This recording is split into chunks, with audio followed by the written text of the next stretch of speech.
my wrestling and in my doubts, in my failures, you won't walk out. Your great love will lead me through.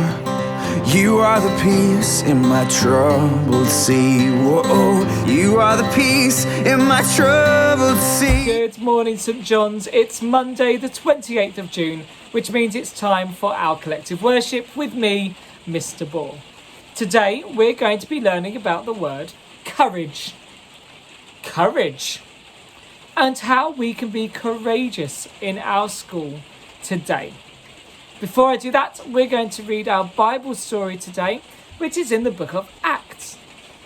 And at this time, the very first Christians in the very first church had been trying to do their best to help everyone around them. They had been feeding the poor, they had been helping those who needed help, and they'd been teaching the good news that Jesus gave, that God loves them, that they are special, and if they are truly sorry, they can be forgiven. But not everybody liked this news. One of those men was the King Herod. And this is what happened. During that time, King Herod began to mistreat some of those who belonged to the church. He ordered James, the brother of John, to be killed by the sword.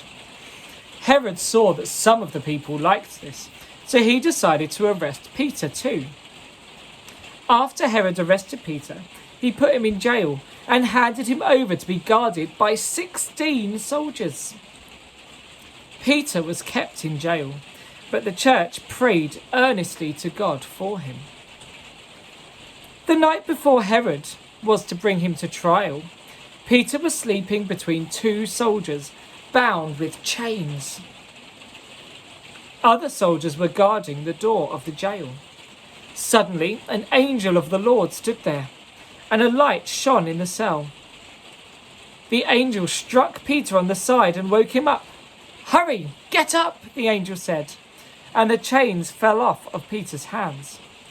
Then the angel told him, "Get dressed and put on your sandals," and Peter did. Then the angel said, "Put on your coat and follow me." So Peter followed him out, but he did not know if what the angel was doing was real. They went past the first and second guards and came to the iron gate that separated them from the city. The gate opened by itself for them, and they went through it. When they'd walked down one street, the angel suddenly left them. Now the story goes on to say that after Peter had escaped from the jail, he had a choice to make. Should he say, "Phew, that was a close one, I'm going to stop what I was doing"? That's not what he did. Instead, he was courageous, and he chose to carry on the mission that he had been given, even though bad things might happen to him in the future. And St. John's, that's what courage is all about. It's about doing the right thing, even if bad things might happen to you because of it. Now, there have been courageous people all through our history. There was a very famous man called Martin Luther King, and he was really upset because some people in America were being treated badly just because of the way they looked. He decided that he was not going to stand for it, and he began to try to make changes. So does that mean that to be courageous, we have to do something big and frightening? Does it mean that we have to be famous, that we have to change the world in a big way? Thankfully, the answer is no. Did you know that you have been courageous? Don't believe me? Let me give you some examples.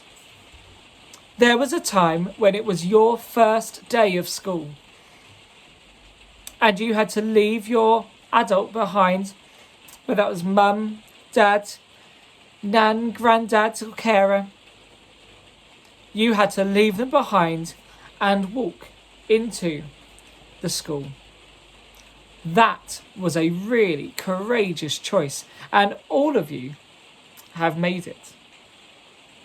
What about if you have learned to ride your bike?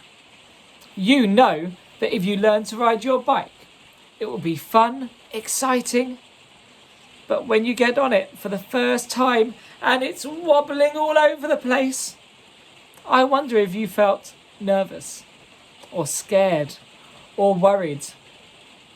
Now, if you persevered, if you kept practicing and you learned how to ride your bike, then you knew that your courage had paid off. I have seen people being courageous at forest school, trying new things that they didn't think they could do. But it can even be times where you show courage in your classroom. I have seen courage in Badger class when children have used big words that they did not know how to spell, and instead of saying, no, I don't want to get it wrong, they have tried it anyway. They have been courageous and they have been really successful. St. John's, we can all be courageous today.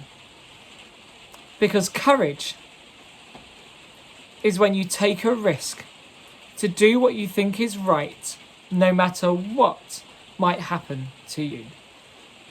So here's a challenge for you. If your friends are not making the right choices, the courageous thing is not to join in. Now, you might have thought that all the other things I mentioned were easy, but it's not always easy to make the right choice, even when the people around you are not doing it. But imagine what a wonderful place St. John's would be if we all made the courageous choice to talk to the person who doesn't have a friend to play with, to not go along with their friends who are being unkind to others, to try their best in their lessons, even if they're scared they might get it wrong. We would be a school that would be safe, that would be happy, and would be full of children learning. And St. John's, that is a school that I would love to be part of. So you've got a challenge between now and your class worship on Thursday. I would like you all to do one courageous thing this week and be ready to share it with the people in your class if you want to, so that we can all celebrate your courage together. I know your teachers are going to be looking out for those examples of courageous St. John's children. And I know that every single one of you can be just that. I will hopefully get to see lots of you on Friday if the weather is a bit kinder than it was on this Friday just gone. But if not, I look forward to hearing stories of your courage at St. John's this week. See you next time. With each morning I'll rise and sing.